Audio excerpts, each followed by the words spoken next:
Well, old South of the no, we're not. We're not. We didn't hit live. Huh? You didn't hit live. Yeah, I did. I don't. No, it's not popping up on my side. Just keep going. Cody sees it. Okay. All right. Well, old South of the video store is a show called Off Our Stones. We got an Andrew, me, and a friend Cody. We're gonna rank some fucking songs. Rank some songs. Gonna rank them songs. The longest list in the whole damn town. Longer than old King Kong. Neater than the junkyard dog. That's a first for StreamYard. It happened to me. It happened to me one time on a trivia where I said we're not live, and it showed for everybody else, but not me. Yeah, I think it was on call for that one. Hey, everybody, welcome back to Off Our Stones, episode number 6. We are cracking into the top 400 now. Yes. Brooklyn's here, my cohort, my co-creator. I'm excited because it's not so much like here's the songs that like either you or I really enjoyed that we think deserve it. It's now like there's a mix of like more songs that like we've possibly already talked about, or there's like a little more commonality. I just think it's the bottle is getting narrower as we go along, and I'm loving this adventure. Absolutely. And we have the people's champ here today, Cody Newberry. Cody, you're 2 vetoes short now, but you still got 8 to go. Yeah. What are your thoughts on today? So I wanted to kind of do a recap of like our past few weeks together. Okay, sure. So as we get closer, these are still things that you didn't have mutually agreed, but these are technically the songs that you're more passionate about as the list goes on because they were higher on your list that just didn't make the cut. Is that correct? Yeah. And then I wanted to address, I don't know if you've read the news, but I wanted to address some allegations that were thrown out there last week about the horrible take from Andrew Barr about a certain singer. Have you come to terms where you were wrong on that, or are you going to still ride that horse that? Oh yeah. That was correct. I am still going to ride that horse. Okay, so one thing I need you to know this. One, now that you've had a week and you still are completely careless with your speech and just saying what you please. I listen to there will be consequences for that. And I said that in the name of Mr. Gabriel. And 2, you're wrong still. To this day, you're still wrong. So I just want that on record. Donna Summer got great songs. None of them appearing on my list. None. Oh, they will appear on this list, though. In the place of somebody. Well, I'm already getting bombarded because if y'all remember last week, Brooklyn took the lead back again. And if we get to the point where at the end of the songs that were on separate lists but still make the list, whoever Cody picks the most of their songs to be higher, the loser has to listen to a playlist of whatever the winner makes for them, and that's the only music they can listen to for a week. And they get to a movie and a movie. Oh, yes. And a movie. Oh boy, what's the name of that we one? have to respect the community that we're here. Yeah. Come on, Poggy Beat. Poggy Beat. Yeah, right. Oh, great. Thanks, Mr. Producer Man. I can't do the show without you. Listen, the sooner this community knows of the legend of Poggy Beach, the better. It'll be like Arsenic and Old Lace. People will be like, "What the fuck is this movie?" And now everybody knows this movie. I knew that movie before everyone else did. All right. Last thing before we move on to our next, our first 2 songs. We've forgotten to do this a couple times, but buy our shit. Absolutely. I don't have my shirt on. Oh, you fool. All right. Well, with that being said, let's move into what's going to be number 400 and number 399 on our list. Those songs being This Old Heart of Mine is Weak for You by the Isley Brothers versus The Middle by Jimmy Eat World. Brooklyn, I flipped a coin earlier, and I will be starting today. Okay. This Old Heart of Mine by the Isley Brothers.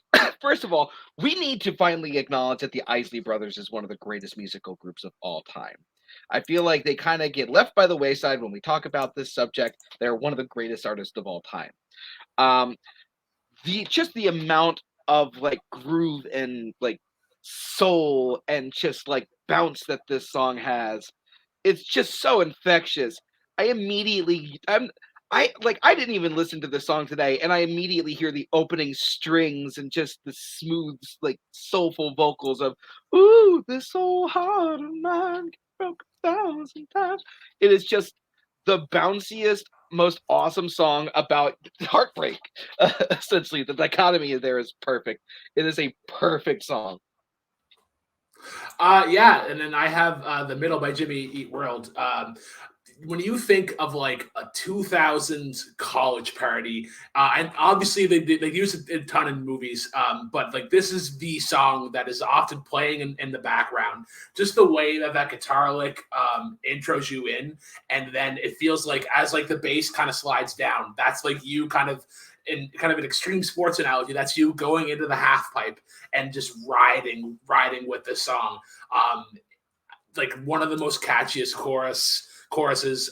It's like we often think about like Fall Out Boy and Panic at the Disco for like pop punk staples. This is the first one. Whereas with This Old Heart of Mine, I'm going to take Cody into a glimpse of the selection process for Andrew, because I imagine that it went like this. Hey, Mom, do we have Sugar Pie Honey Bunch on our list? Maybe, but do you want to try this song? Okay, I just don't see what this is doing that Sugar Pie Honey Bunch isn't already doing. Well, first of all, Sugar Pie Honey Bunch is a little bit more up tempo. It's a little bit more the tempo's just like a little bit faster. Whereas this one, you kind of feel the heartbreak more. This is a heartbreak song, but it's the kind of heartbreak that you want to have like when you're around your friends and you don't want to have been like sobbing the entire time before you go out with them. Whereas with first pop punk staple, I'm sorry, Green Day came out in like the mid 90s with Dookie, and like a lot of the songs from that album, Basket Case, When I Come Around, Longview, those are the pop punk staples that you are trying to insinuate that Jimmy Eat World kind of jacks. This is, but so the thing with The Middle that I think you're often forgetting is that like this kicked off a 2000s trend. Nobody was doing like a drop D tuning, which is basically like it's like open on the top two strings, and like once you hear it once and you'll hear it every time. And so many bands have tried to copy the style just because of how catchy it is. Get your music theory nerd bullshit out of this conversation. It's not going to work. It's not going to work here. I'm gonna keep trying. One day it's going to work. One day. That's Brooklyn Vale. All right, let's move it on over to Cody. See what his thoughts are. Yeah, interesting. One song is definitely from my childhood. Definitely from Madden. I guarantee it. Definitely the smell of sweat, BO, and like teenage sadness. Like I guarantee this is like 7th, 8th grade. Even though it came out in 2001, it fell. And I never disagree. Like Green Day did come out, but like this is like one of those songs that was for like the 2000 generation that was growing up. Green Day was like your brother's band. Like you got them after the fact when American Idiot. But like you loved American Idiot, and everyone's like, "Oh, have you ever heard of Dude?" You like, come on, that came out in like the '90s. I've been listening to this for like 1995. years. I've been listening to this for 10 years, and you're gonna say American Idiot's the best? You're an idiot. I'm like, yeah, it's the best. But anyways, so The Middle is just iconic. I like a lot. This is one of those songs I told them before we started. These were a lot of songs that I knew the title, I knew the song, and didn't know the title or who sang it or. I would never be able to search it.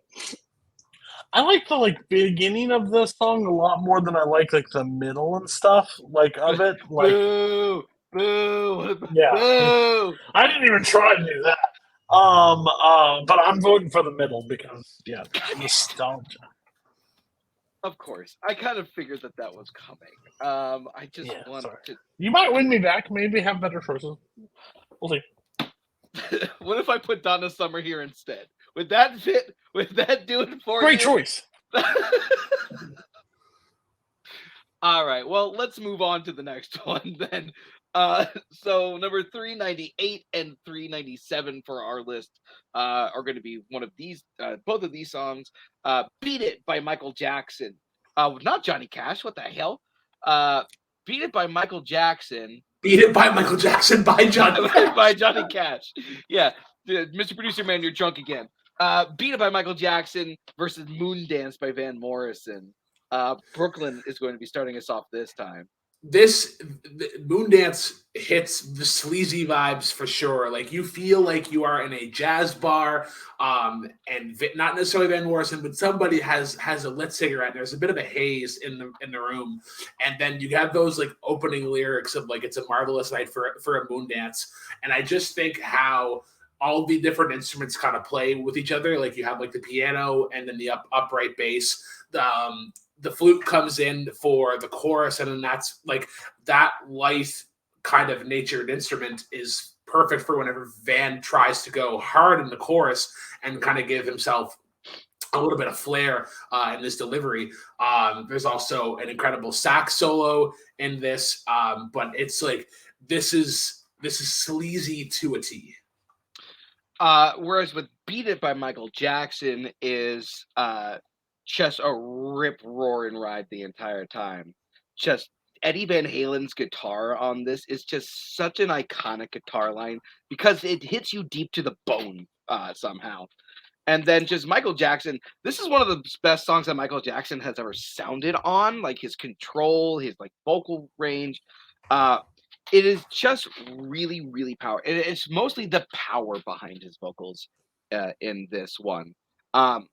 Plus, just like Quincy Jones's production on this is just so perfect. Like everything's layered so perfectly. Each instrument has its place and it knows where its strength is. It's just a really well structured song. Whereas with "Moondance" by Van Morrison, first of all, not even the top 10 Van Morrison song in my opinion. It gets so laid back to a point where it starts to become background music. And I don't think that a song that should be on this list should start to blend into the background, especially when I can hear other jazz standards by like Miles Davis or John Coltrane. The thing is with Miles Davis, John Coltrane, it's going to be a lot of instrumentals. I think the whole laid back aspect is nullified by the bass line itself.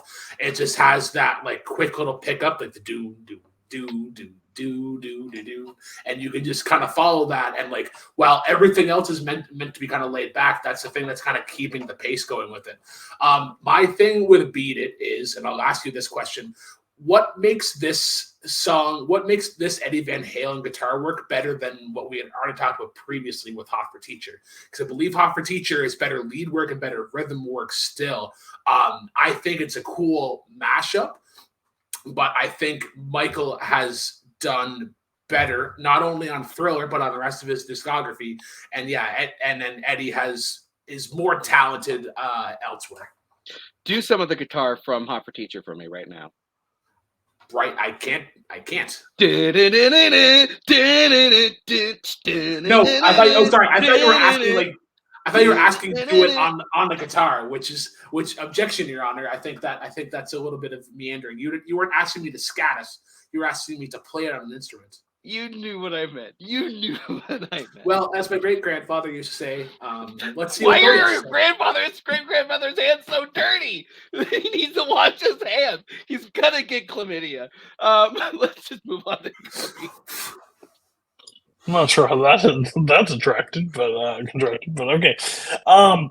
So when I think the first song in the playlist that you sent me was "Beat It," and when I got that, I kind of did an eye roll at first because it's one of those songs that are just like, of course, like this is there, but like to be here is weird.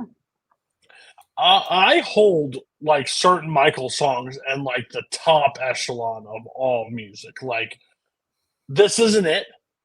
This song isn't it for me. I like it a lot. I will never. But the thing is, while you guys were arguing and debating, I play like between while you guys are talking, I play both songs like in the middle, like while it's going on low, but I can hear it, so I can hear what you guys are trying to argue about. There's just something so damn catchy with "Beat It" that just works. Like I don't know if it's a guitar, but it's Michael's vocals. It's the power in it. I said if it was going up against some things in this list, it would lose. Moondance just wasn't the song for me this week that beat it, but I did like Moondance a lot. There's one song this That week beat that's it. total shocker. There's one song that's a total shock this week. I can't wait to talk about it, but I had no thoughts of this winning. After I know it's a little after the fact, but Moondance is actually, I believe, Zach Ford's favorite, not only his favorite Van Morrison song, but favorite song of 1970. Oh, then I'm okay with voting it down because Zach is an ass. Zach Ford, friend of the show, been a guest. He always beats me down on every ranking show ever that we're on together, and I refuse to respect that man on anything. Zach Ford, the views of Cody Newberry does not affect, does not relate to the views. Like of I would host. kill Winnie the Pooh in front of him and be okay with it. Okay, moving on.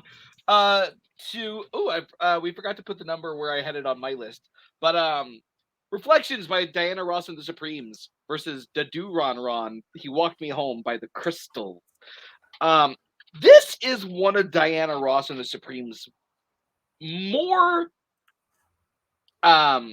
experimental kind of tracks. It doesn't quite technically have the traditional overall Motown song. It's got the Motown vibe to it, but there's that like that blooping synth that comes in every once in a while to give it this ethereal kind of atmosphere to it. Diana Ross, this is one of her best performances in my opinion. Just like, and the way that chorus comes in, that reflections of the way it used to be, it's just there's a lot of power behind that, even if it's kind of restrained power. There's a bunch of heartache that's just carried through this song, through the instrumentations, the melodies, the vocals. It's just a brilliantly beautiful song.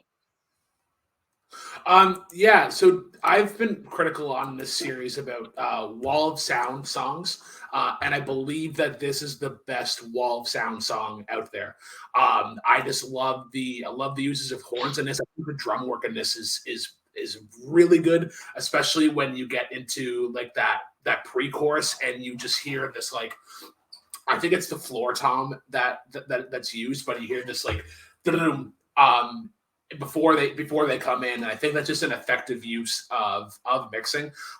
It's a great call and answer song, but I just think they hit so many things right on this, and also just another incredible saxophone solo. Whereas with Reflections by Diana Ross and the Supremes, I'll keep it short on this one.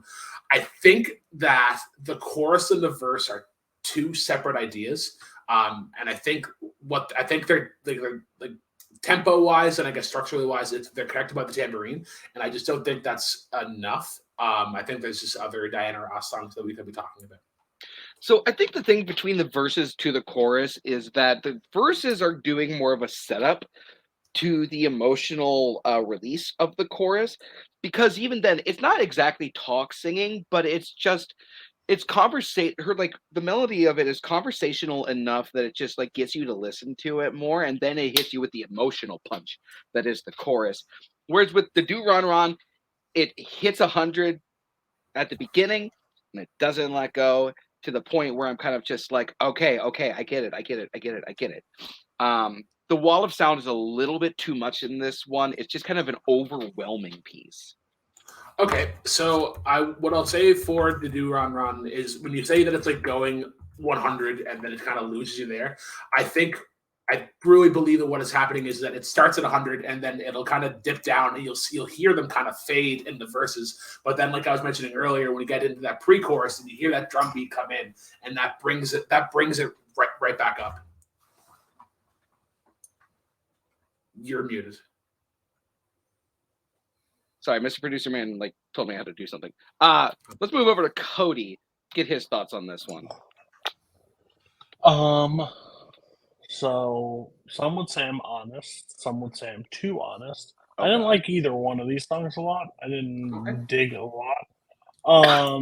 I agree with Brooklyn. I think it was two different songs, like two different ideas mixed into one song. The do rah rah, whatever. Like I can't even pronounce that correctly. Probably I butchered that. It does that a lot, and it has everything I love in old music, but like the repetitiveness killed me on this one. Like it was just like I felt like it was trying to hypnotize me. I really did, because like at one point I'm just sitting there just saying the words, like, and I figured like if it told me to drive up my car off the Like cliff, some kind of mantra. like yeah, just drive my car off the cliff and I'm gone, like dead. That was weird. So I'm gonna go with Reflections, but I think it's like a 51-49. It could have been even lower. Right. Okay. I thought when I first heard it, I thought, "Oh, this song is gonna bang," but it wore on replay. I just imagine you driving over the cliff, going to do run, to do run, to do run. Like if you say to do run and they replace one of those lyrics with "kill yourself," like I'm doing it. It's like the keywords that sets the Winter Soldier into motion. It's just a trance that happened. I was staring at the window and I was like, "Did I pass this building? I don't even remember passing it. Like, what's going on?" It was wild. Okay. Brooklyn literally tried to make me drive unsafely. Like he didn't know that, but he did. It's been years, but he tried to do this. He almost got there. He was this close. All right, moving on to the next one. Woo! So, what are going to be 394 and 393 on the list? Mo Money, Mo Problems by Notorious B.I.G. featuring Puff Daddy and Mace versus Funk Number 49 by the James Gang. Brooklyn, I believe you are starting us off. So, I am a sucker for Eagles. And this is one of the best songs to be ever done by an Eagle in Joe Walsh. He is a master when it comes to licks and not only funk, as it is in the name of the song. I believe this is incredible musicianship from the guitars, the drum, and even the bass. This is one of the rare instances where the bass isn't really giving. It isn't so much a bass line as more so it is a counter melody. It's filling in the spaces that the guitar is leaving. And it's such a catchy riff, and especially when you get into that unison section where everybody's doing it, and then they go like up a key or whatever, and I just think that's an effective use. And this shows how crazy Joe Walsh can be.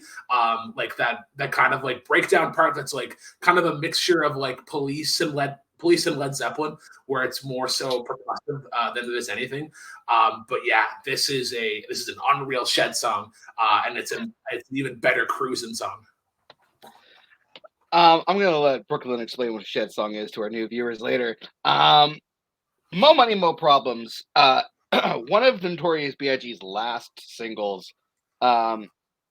Just a great use of that Diana Ross sample. Bad Boy Records used to have like a tendency to sample a song, but then like not really do anything with it. It was just kind of there. Whereas this one, it's like flipped. The instrumentation creates this atmosphere. Diana Ross, of course, the vocals are fantastic because they're sampling "I'm Coming Out." But Mace, Puff Daddy, and Big on this, they're just in the zone. Mace is one of those hip hop artists that he's fine, but on this song is like the best he's ever been. Puff Daddy is focused. He's on point. The whole line about the rollies on your arm waving them side to side, just like a great line, great imagery right there. And then B.I.G., P.O.P.P.N. just like absolutely killing it. God, what a sad end of potential B.I.G. was. the atmosphere is just electric and you want to dance to it, but the lyrics are just like some of the best flexing lines ever. Whereas with Funk 49 by the James Gang, yeah, sure, like for the first couple like minute and a half, it's got some of that iconic guitar riff and blah blah blah, but then after a while it starts to kind of go static. The second half of the song kind of just stays on the same wavelength. The mixed vocals sound terrible on top of each other. I don't know what happened with like the layering of the vocals, but it is kind of shrill. Um, and the animal noises were cool for a little bit, and then they come back again, and you're like, okay, we got the point the first time. It was cool when it happened, but it's not really hitting anymore. And then that ends the song, and I'm kind of just like, okay. Yeah. I can understand the shrill thing. Joe Walsh is definitely an acquired voice. Like he's kind of off kilter, and that kind of makes sense for the rest of the Eagles, given like kind of how clean they are. I disagree with the whole. It kind of stays the same thing like with the bridge and whatnot. I think there's enough of a guitar solo there to kind of refresh you and make the lick feel new again. I'm gonna hit on a point that you were even talking about yourself. You said Mace was just kind of fine. He's what's bringing this song down because he's doing the exact same thing that he's doing in Bad Boys, a song that he more so predominantly leads. And I have a problem with songs that are like, this is put out by BIG, but BIG is not the best part of this. Like Diana Ross is the best. Like that sample is that sample is the best part. And I just think when you're adding in Puff Daddy and Mace, it's taking away from BIG, and that he really should be shining in this. And you feel like he gets lost. You're muted. And I muted. First of all, you have never obviously been to a karaoke night when anyone does this song, because once the Biggie verse comes in, the entire crowd. I go to open mic like true musicians. Fuck you! What a backhanded insult! Go fuck yourself. I love you, buddy. Jesus Christ. But yeah, no, like when Biggie's verse comes in, everybody's chiming in. I play this song at my store every once in a while when I get control of the music, and immediately I hear three guys in the back once again doing the BIG, POPPN. Like that's the most iconic part of this song, to be completely honest with you. And to talk about your point with Mace, Mace is good as a featured artist when he's not the one who's supposed to be carrying the entire song, especially when he's opening this one. He is the opening act of this song. He's the one who gets things started, and then it builds and escalates from there. So this whole Mace is kind of bringing the song down. He starts the song. So he's the opening. He's the tone setter to get things started, and then it escalates from there. Where yours starts off with the explosion and then peters off at the end. But Andrew, I just want to say I love you, and that going to karaoke with you is a blast. Okay, I love you too, buddy. Okay. Let's go to Cody before we say anything else that we regret. I would like a sass counter because damn, that was feisty. I liked it. So Funk 49, terrible name for a song. Hate it. Okay, hate it. The history of you guys picking songs with terrible names continue. But I knew this song before it played. I knew both songs before it played. You actually should get one too because you said some stupid stuff. Mr. Producer Man, I swear to God, if you put that up, I'm going to kill you. Okay. But I knew both songs before coming in. I just didn't realize it. Notorious B.I.G. was somebody growing up I didn't fully grasp or respect. Love it. But the older I get, the more respect I have for him and enjoy. And it's not just because of Big Papi. Like, I promise, like, that's not, like, I love it when you call me Big Papi. Like, that's not it. That's maybe a Red Sox thing, but it's not. So I have to go with Mo Money, Mo Problems, because as soon as that hit, I was just like, let's go. So let's fucking go. Yeah.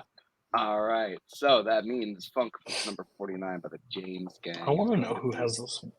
This list is wild. I am still waiting for some of these to show up. Yeah. All right. Well, let's move on to number 392 and 391. Those being cracking our top 200s now. Go Your Own Way by Fleetwood Mac versus Sweet Judy Blue Eyes by Crosby, Stills, and Nash. I'm going to go first. First of all, I am shocked that I am the only one to have a Fleetwood Mac song on either of our lists, let alone Go Your Own Way by Fleetwood Mac. Objection, Your Honor. Oh, no. Okay. No, there is no objection. This is true. This is the truth. Lindsey Buckingham's best song. This is the only Fleetwood that I had on my list that Brooklyn didn't. Oh, okay. Because I know Brooklyn. Yeah. I know Brooklyn for a long time. If he didn't put Fleetwood Mac, I don't believe he should be on the show. I believe he should be in a padded room because somebody has taken control of his body. Proceed. Brooklyn, that ain't Brooklyn Vale. Old man Jenkins. Mr. Producer, man. But Lindsey Buckingham on this song is fucking rocking his ass off. And everyone knows that don't stop thinking about tomorrow. Don't stop. Everyone's like clapping in the middle of that. It's just a song that just sucks the audience in, wants them to participate. It is such. What do you want? That's a different song. Oh shit! Fuck! I just fucked myself over. But go your own way, Lindsey. Still Lindsey Buckingham. Oh fuck me. Go your own way. Also does the exact same thing. You can go your own way. Go your own way. I fucked myself. Go ahead, Brooklyn.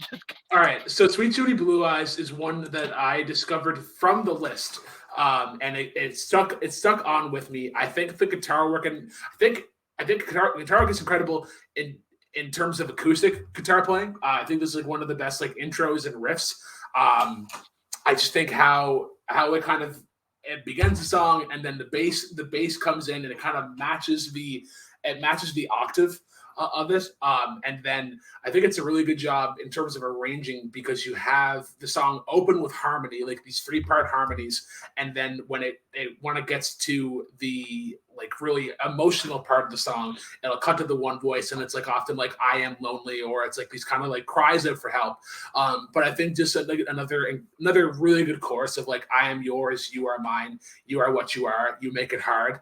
And I just, yeah, I think the bridge in this is really good. Whenever they hit the high note, I think it's like on like I think sparrow or arrow is the word that they do it on. But this is just like really good highway rock with like everything that's great about 70s folk. I mean, like we've kind of been hitting it with this and Fleetwood Mac and the James Gang and whatnot. Ton of harmonies talked about on this list. Whereas with Go Your Own Way, number one, you were starting to argue a better song from that record and Don't Stop. Second of all, go off of that same point. This is the least effective song on that entire record. You could have went Don't Stop. You could have went Gold Dust Woman. You could have even went like Oh Daddy or Songbird, which neither one of us have. This is just Daddy. Yeah, oh Daddy, yeah. That is a song on the record. But anyways, this is like no, this is the generic cookie cutter radio song. This is like the big pop single. I'm sorry, and you don't think that Sweet Judy Blue Eyes was the big pop single for Crosby, Stills, and Nash? This is the song. No, theirs was Ohio. Okay, so Sweet Judy Blue Eyes, cool, good, very good harmonies. I'll give you that. Opening is good. The middle, I don't remember a goddamn thing about the middle of this song. The middle just completely like falls into a trap door. And then at the end, all I remember is do do do do do do do do do do. It's the exact same thing that happens with Cody whenever he hears to do Ron Ron. It is just a fucking endless mantra that at some point, if you slipped, poison your neighbors, I would have done it. Like, it is kind of insufferable towards the end. Whereas with Go Your Own Way, that rock drive just propels the song in a way that it grabs a hold of you, but it doesn't let go in a way where you're enjoying the ride with it. Any final thoughts? No, I'm still trying to process what you just said last. Let's go shoot your neighbor's horse. I kind of want to hear Cody now and see if he thinks the same way about the song. No, it's not that close. It's not like drive off the road. It will not do that to yourself. Okay, so luckily I don't have to go off of the real debate that you two have and who wins the fight. It's off the song because I was taking my dog outside and I was hearing Bar and I said, I thought we're talking about Go Your Own Way. I know. And like, you were like so passionate. I didn't even get to see Brooklyn's face. I can imagine what Brooklyn was like. Like I was baffled. I fucked up so bad. What song did you do? I was starting doing Don't Stop. Yeah. Don't stop thinking about tomorrow. Go your own way. Just don't stop thinking about it. I was like, what song? Like, you're mushing two of these together.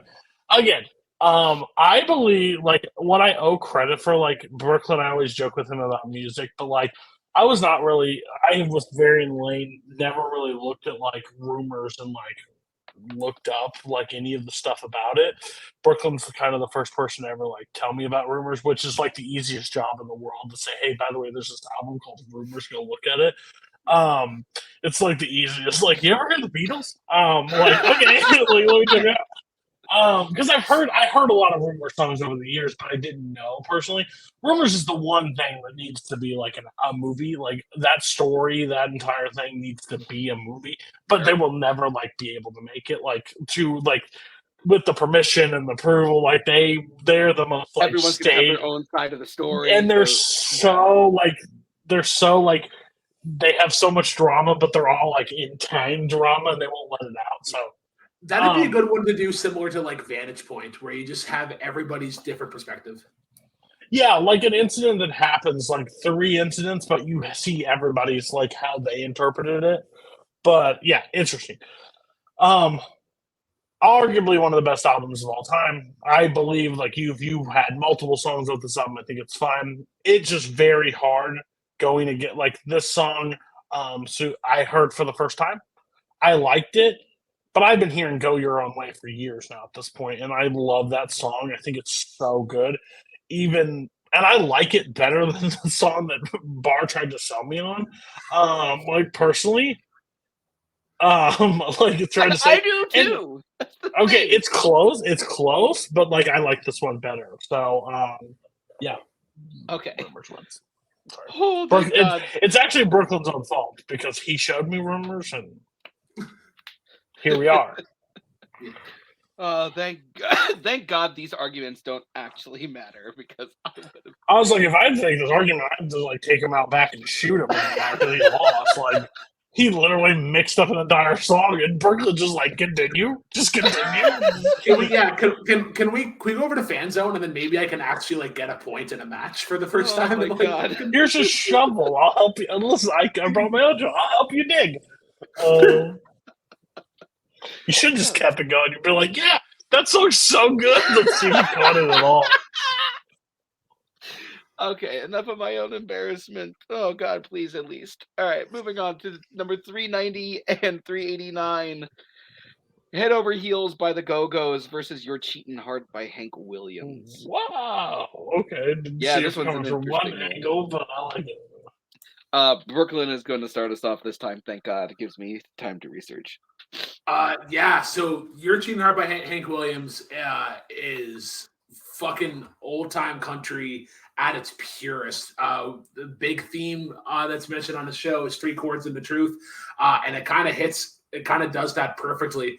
The tone that Hank Williams has on his voice, given that he's only 27 whenever he records it, and oddly enough, like I was listening to the song with my grandmother, and she said, like, they just don't make songs like this anymore, in terms of like where the song and the lyrics is slow enough where you can sing along with it, and it still has an impactful message. I just think like just the twang that he has on like your cheating heart will tell on you, and how the slide guitar fits with his voice, especially on the lines of like when you call my name. I just think it's very timid at times, but it's also satisfying, given like no matter what you do, somebody could possibly hurt you. Yeah, and then with Head Over Heels, it is just one of the most infectious pop rock songs I've ever heard in my life. That opening piano, I immediately recognize that song just like straight off the back. And then the drums come in on top of that. Let's be honest with ourselves. The drummer in the band, Gina Shock, underrated drummer. Like, I think that the drums on this are actually like super cool. And then the way that Belinda Carlisle comes in with her vocals, it's just layered so well and everything works so cohesively.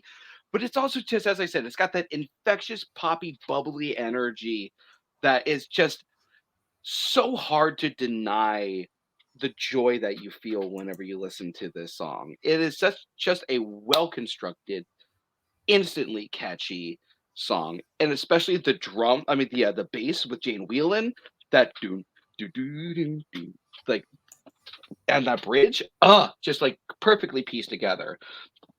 With Your Cheating Heart, it's one of those songs where the simplicity does kind of hurt it after a while, because you're kind of sitting there and you're absorbing it, and then you're kind of like, oh, it's done. Oh, I was kind of like waiting for like what that one more emotional thing to resonate with me. Especially when like the melody, it's just very similar throughout. There's like no little extra flourish to it. I believe that's where the intro lick kind of comes in, where that's just kind of like a resetting for every verse, and it's kind of written in that similar American folk style. Whereas with Head Over Heels, I have two things on it. One, I think the piano or like the keys is produced kind of weird. Like, they have their original kind of like piano sound, but then there's also like this synth that they have on top of it, and I just think it sounds a little bit jangled and whatnot. My other question is, what is this song accomplishing that Vacation doesn't already accomplish? More of that bubbly poppiness. And I'm not talking like that pop sound. I'm talking about that that head over heels kind of in love kind of feeling. That bubbling feeling that your heart gets whenever you see that person that you really love. I think that jangly feeling is exactly what it's kind of going for. That jangle kind of sound is exactly like it gives it that sheen that really puts the sound of the song over the top. Whereas, unfortunately, sometimes the violins or the fiddles in Your Cheating Heart start to scratch a little bit too much, and you're kind of just like, But that's also given the time of the song, like where I think it was like like late, or it's either early 60s or late 50s. But I think the sheen on your song though is Belinda Carlisle, to the point where I say like the keys are almost a little bit distracting. Like everything else is going so well with that. Yeah. Anyways, let's go to Yeah. Cody and see this. You're Cheating Hard by a mile. Damn it. I will say, I didn't think it was close. I think Head Over Heels, I've heard it before, but I think it's like one of those songs that I feel like if you took it out, you're not missing anything to the music genre because I believe a lot of bands at the time did the exact same thing, and this was just another one. Personally, Well, I'll say this just on top of that. Just on top of that. Do you want to know who the first all-female girl group to hit #1 on the album charts was? It was the Go-Go's. So they literally do have that place in music history, because you would think it would be like Diana Ross and the Supremes or Heart or Mother Reeves and the Vandellas. No, it's the Go-Go's. Well, can you hear them, Andrew? They talk about us. Not as good as Head Over Heels. All right, moving. So next would be number 388 and 387. Do You Believe in Magic by the Lovin' Spoonful versus Don't Stop Me Now by Queen.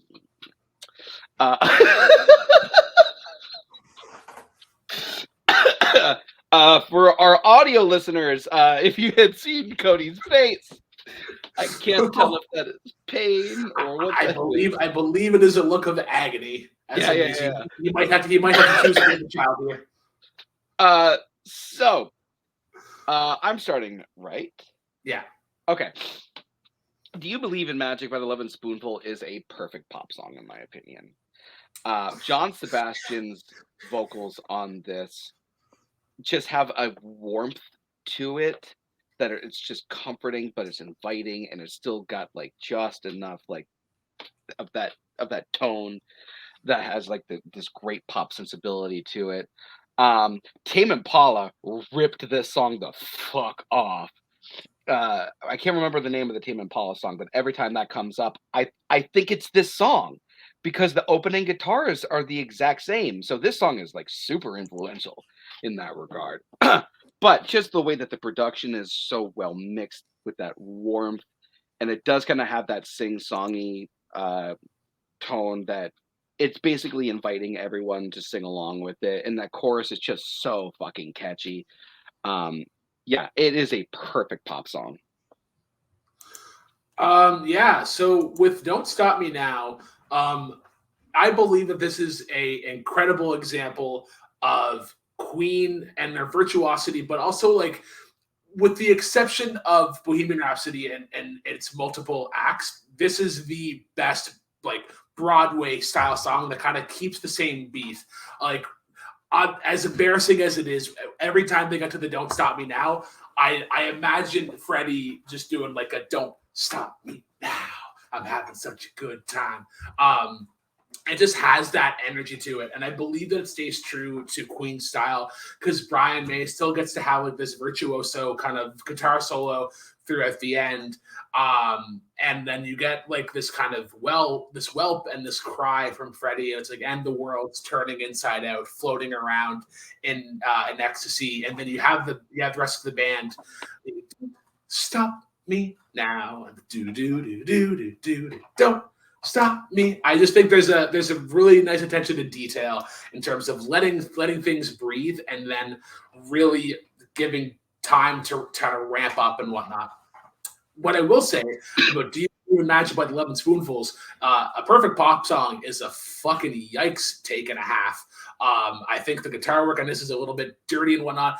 And the song itself, it kind of over relies on the title itself, where at the end they're just saying like, oh, do you believe? Do you believe? Do you believe? Do you believe? And not quite like we were talking last time, where it's like that, like the do ron, like you could say like jump off a bridge or whatever. But with this, it's like, do you believe? Yeah, I do believe that this song will eventually stop. First of all, being someone so knowledged in music theory, I would think that you would know what a motif is, which is exactly what this line is doing in this song. It is a motif. You say, oh, why does it keep coming up? Because it's tying in, because the entire song ties into this idea of, do you believe in magic? Like, come the fuck on, man. Whereas with Don't Stop Me Now, I love Queen. I love theatrical Queen, but this is like, when it comes to theatrical Queen, this is not one of their better theatrical singles. It's the the stilted nature of it kind of makes me go, okay, I've seen this kind of thing done hundreds, thousands of times in musical theater. And it's just one of those songs that it's not one of my favorite Queen songs, to be completely honest with you. So a motif is kind of like on a food menu where it's like it's this thing that keeps the theme of menus going together. So the amount of times that they use "Believe" in the song itself, like especially in the chorus as well, like you would swear that the theme of the menu was Chipotle, and for the entire 12-course meal, there is Chipotle in everything. Like at that point, you need a little bit to kind of separate it. You can say it's motif, but it ultimately comes up as redundant. Also Brooklyn, considering the amount of songs where you've proposed that are basically like campfire songs that is encouraging everyone to sing along with it, that's exactly what the end of this song is doing. It's encouraging everyone to sing along and experience the magic together. So I don't understand quite why this one is different than all of the other ones that you've proposed. Because mine has more to say than just "Believe." That's your entire argument. It is. How is this your entire argument that it's just believe the word because "believe" over and over again? You have "Believe" by Cher on your list. So you obviously don't have a problem with the word "believe" being sung over and over again. Honestly, we were running long on this song, and I was all right. Let's move on to Cody. Wait, did you just tell me something that's coming that I didn't know was coming? Yes, I did. Don't do that. Don't tip picks, Andrew. But here's a wild thing. I'll stand with Brooklyn. That song fucking slaps. Okay, anyways, this is the worst matchup that could have ever happened to me in the face of the planet right now. The only thing worse would probably be Fleetwood Mac was here. I love Do You Believe in Magic? Like, a lot. That, like, old-time movie, I'll Tell You About a Magic that will free your soul. It's like trying to tell a stranger about rock and roll is like, when it, like, picks up, I love it. It's just simple. It's classic. The problem is you're playing a defensive game and your house is on fire and all you have is a bucket with a hole in it.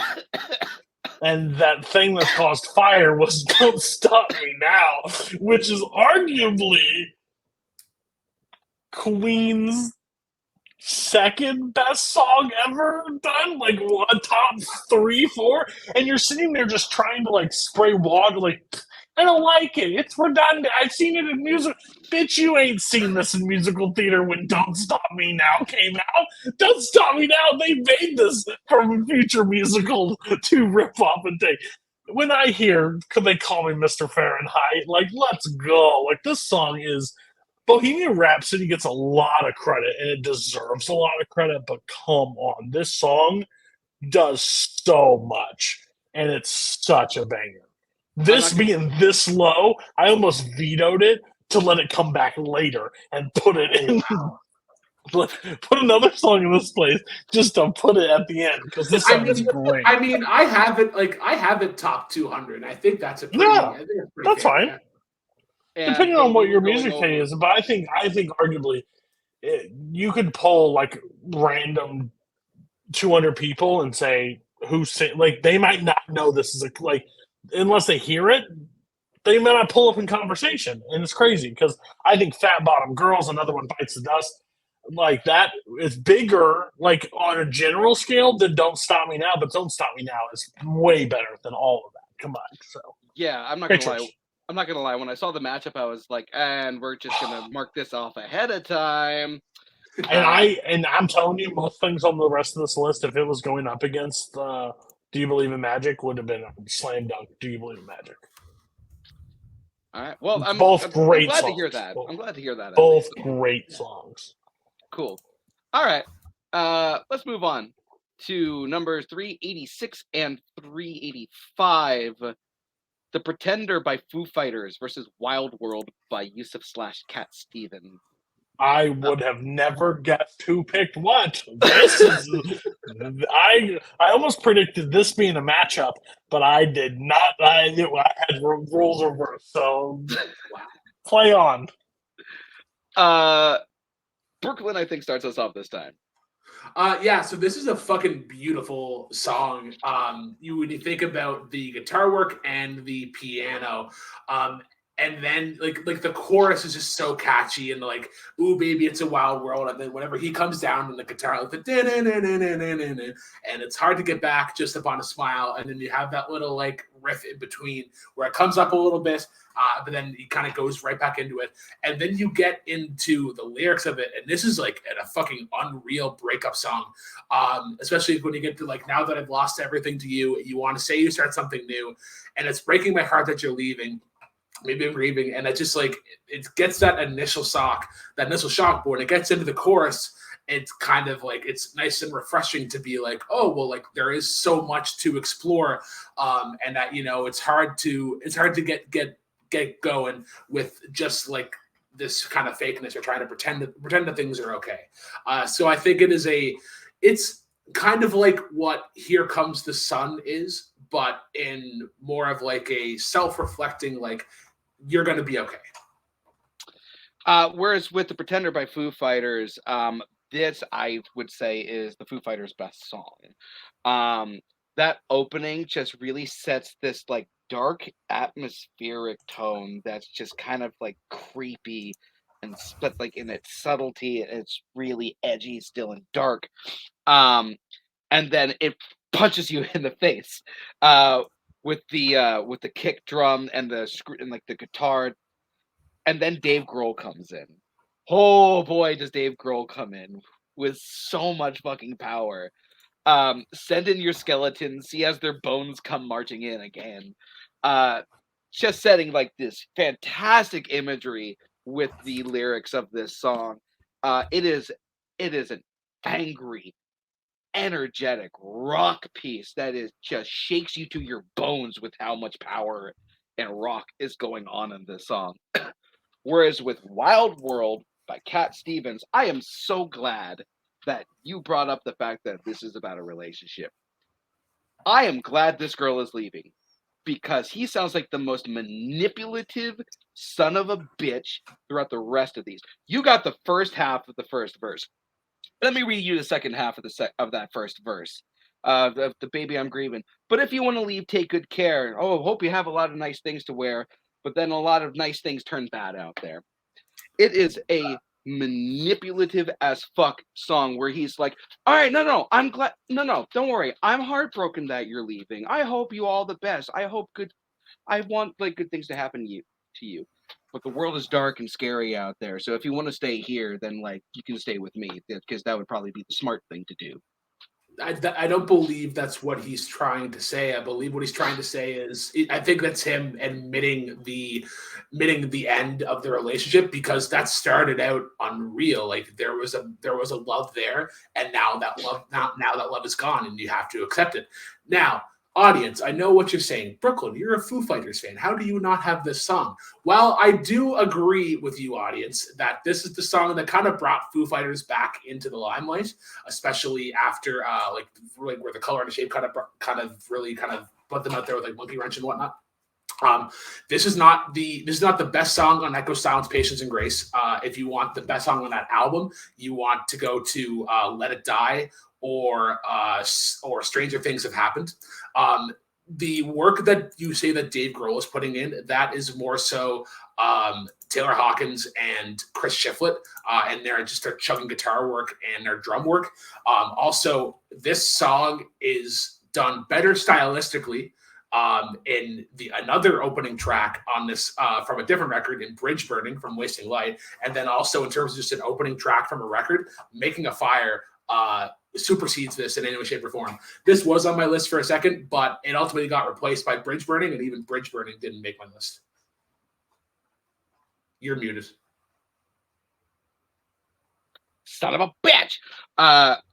First of all, I'd like to bring up the fact that Brooklyn said that this was the song that brought Foo Fighters back, even though Best of You was 2 years before this, and that's the one that was on the radio like all the time. VH1 kept playing it over and over again. So to say that The Pretender is the song that brought the Foo Fighters back is not In a correct Canada, statement at yeah. all. Ah, well, that's great. Canada is like left alone by the rest of the world, so we don't fucking care. Because America's the rest of the world. That's fucking right, America. Yeah. So, Cat Stevens sounds, his willowy voice is so irritating on this song. There are songs where his voice works, but on this song, it's just so whiny. It is so shrill and whiny and annoying. And after a while, I'm like, oh my God, can we get someone else on this song, please? Get Jimmy Cliff, the guy that this song was kind of written for. So, and I also like to point out one more lyric in this song. And it's breaking my heart in two because I never want to see you sad, girl. Don't be a bad girl. Manipulative as fuck. I'm sorry. I just don't. I don't get the manipulative thing. I don't get how saying "don't be a bad girl" is manipulative. Don't leave me. Don't go out into the world. You're going to be a bad girl out there. Seems kind of manipulative to me. All right, let's move on to Cody.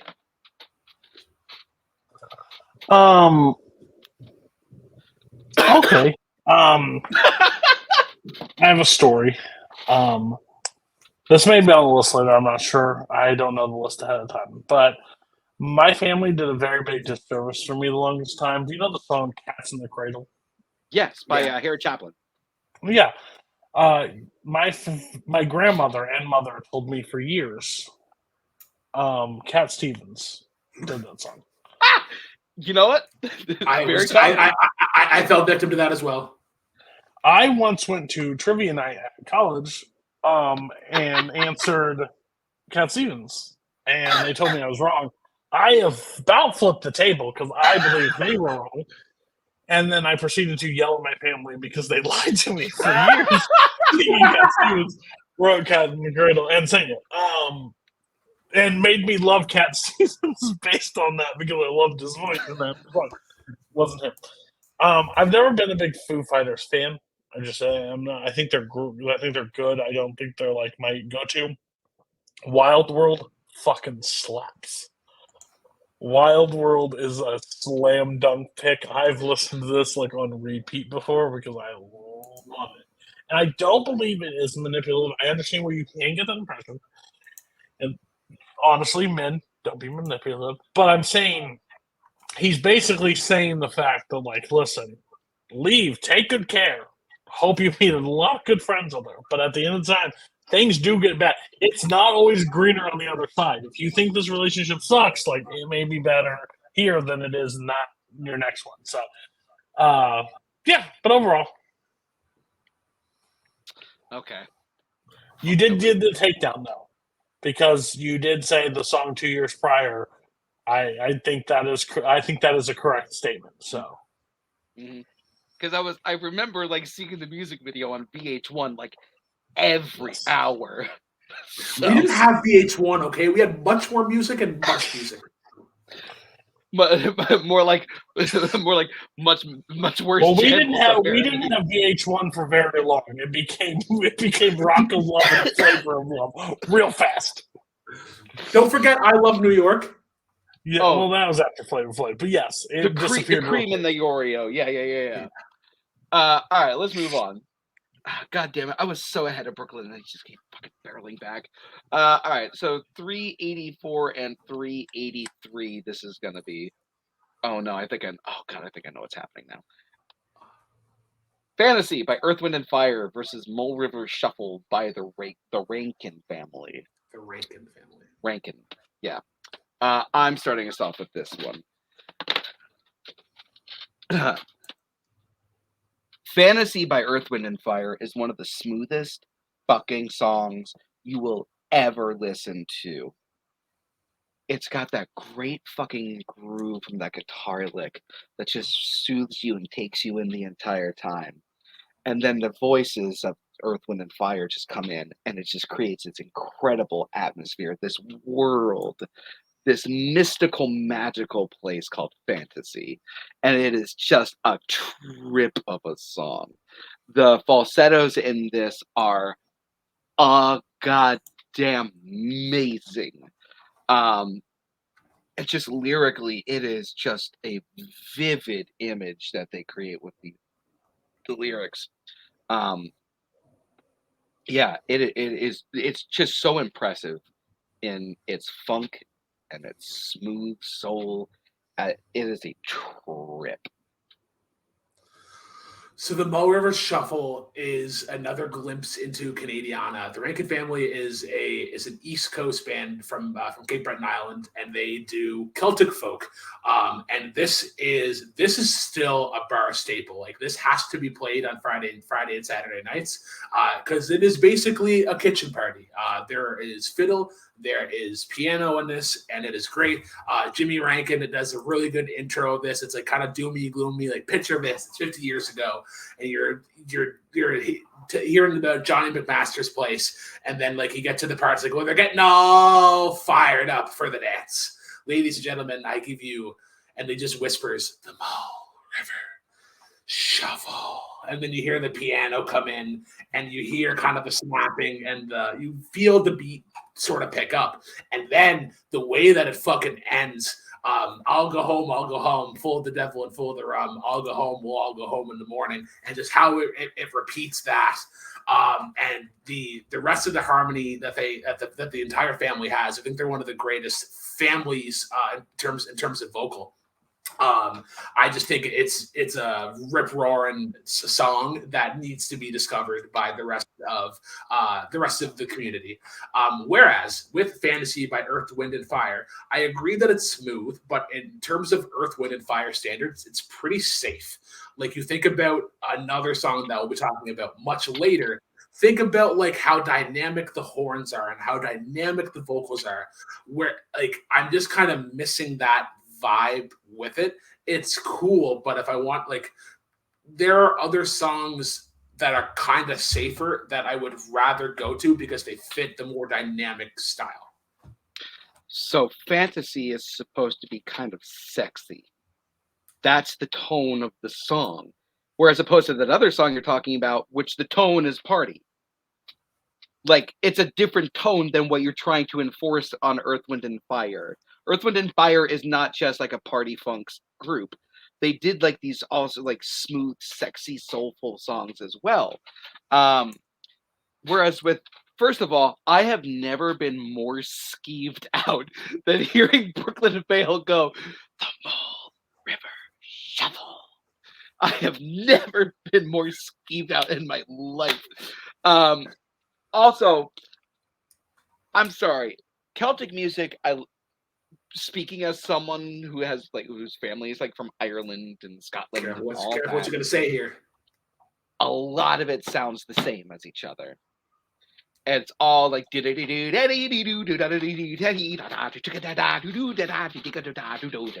so I don't understand what makes this particular song stands out from the rest of the Lucky Charms. Because we're raising a jar and raising hell. There's plenty of stories that they would tell. Oh, so Whiskey in the Jar is not, and some were purely fiction. That's literally the chorus. It kind of tells you about like the vibe that'll often happen at these parties. That like some stories that you hear, they're absolutely going to be true and they're going to be awesome to hear. But then you're going to have guys that are telling old wives or old wives tales. I just like this is a real, and I guess. After, if you're not ingrained into the sound, that it can all sound the same, but there are like jigs and there's reels and there's even like slower songs that are done in the style.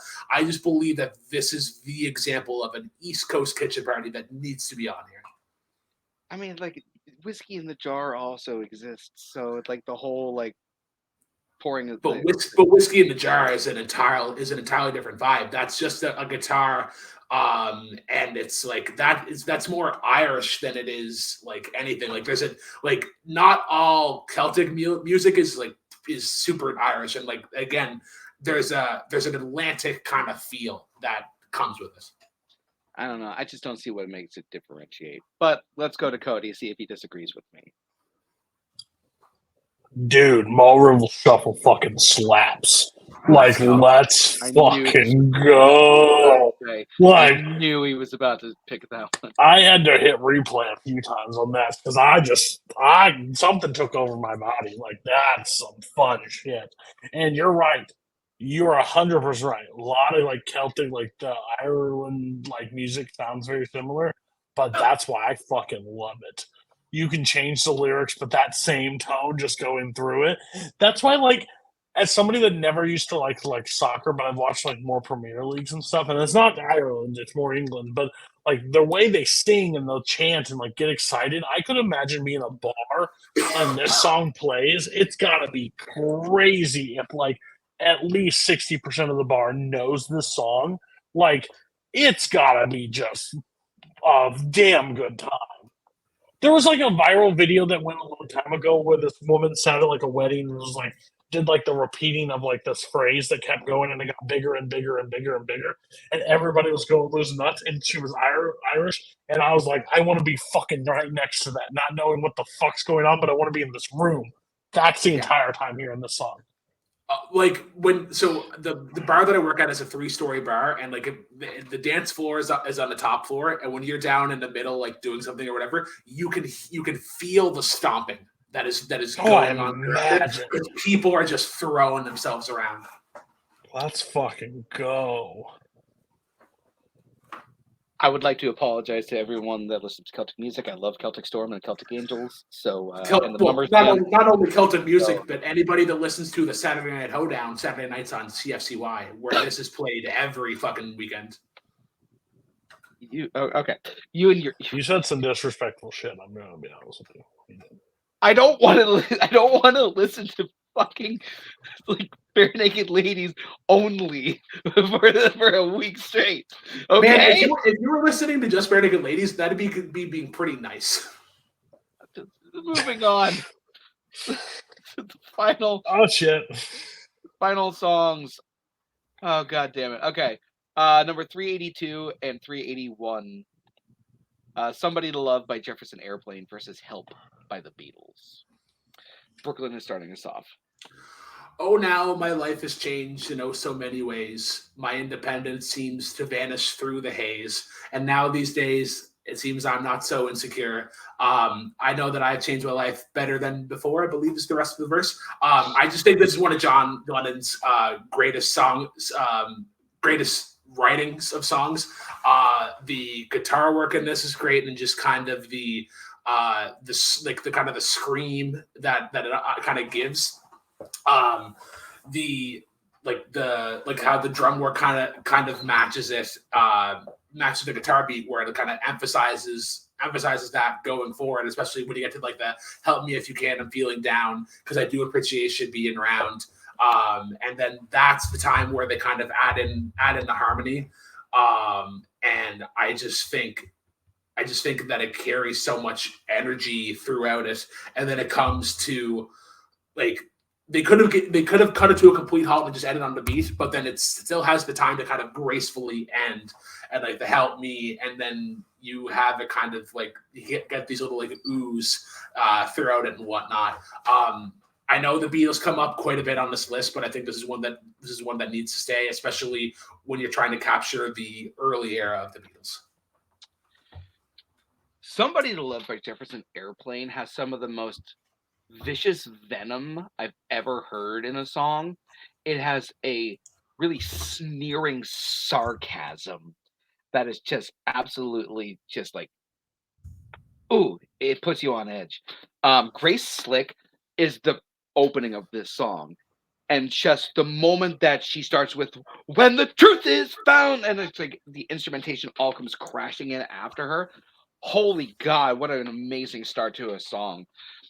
Also in the opening, there's that weird, like that steam whistle that kind of comes in. It's just like to intensify the rage and the anger. And then that chorus, man, what an immediately memorable chorus.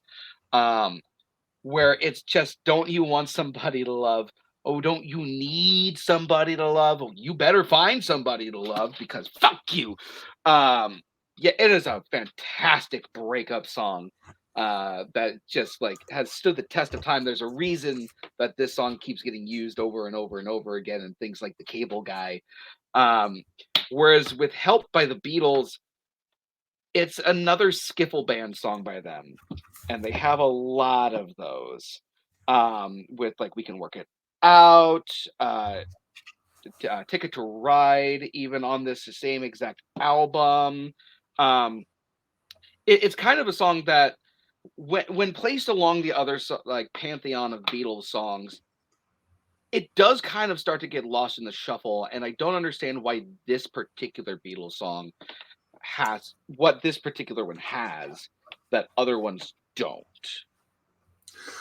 So I disagree with the Beatles songs that you selected, and in particular, "Ticket to Ride" is not the same vibe or tone or whatnot. That's more so Ringo doing his like feel work on drums, and them kind of building off of that. Whereas this kind of has that frantic kind of nature to it. Whereas with Somebody to Love, one thing, the first thing I'm going to bring up, because you were talking about manipulative lyrics, the last line of your chorus, "You better find somebody to love." It's manipulative in giving the sense that you need to have a relationship. You need somebody to love, and that if you don't, you're going to be a loser.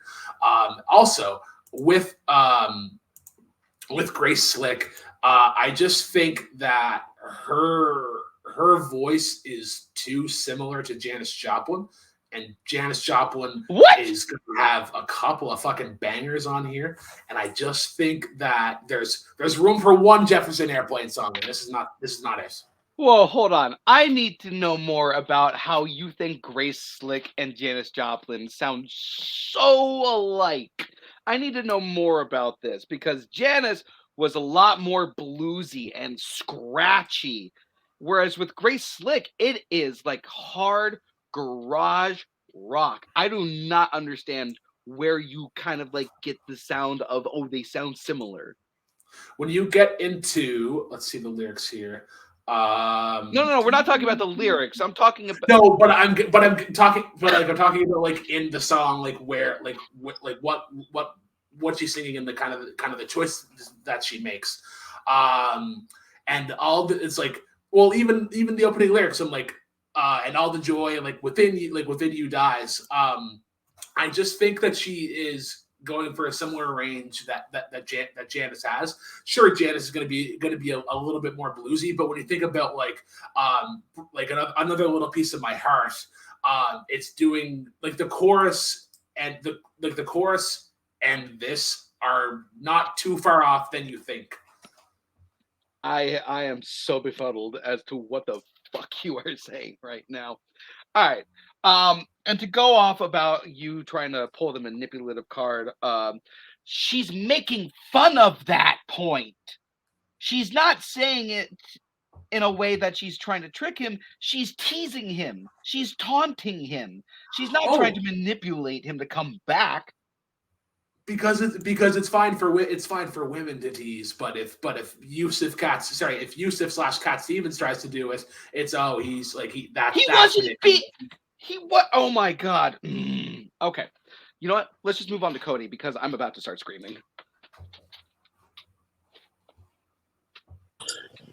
Hello. Oh, that was fun. Beatles, some would say the greatest band ever. Me, no. Jefferson Airplane, some would say the greatest. No, they wouldn't. For this one, I'm going to go with Somebody to Love. I like the song better than Help, but there's a lot of Beatles songs that I do like. So, and you said more are coming, so let's just wait and find out. Okay.